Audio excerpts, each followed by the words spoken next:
started, you'll need a medium-sized saucepan.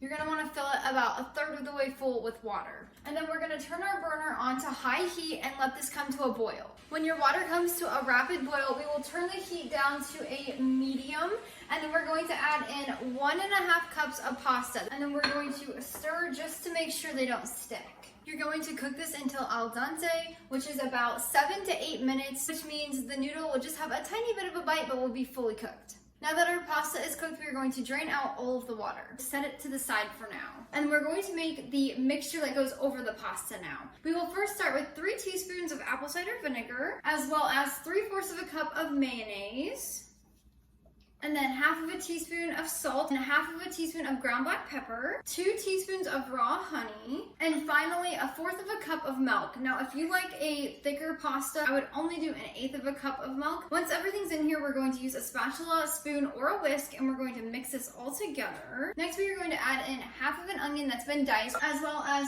2 tablespoons of grated carrot. We're going to mix it into our mixture, and then finally, we're going to add in our cooked pasta. Add that in.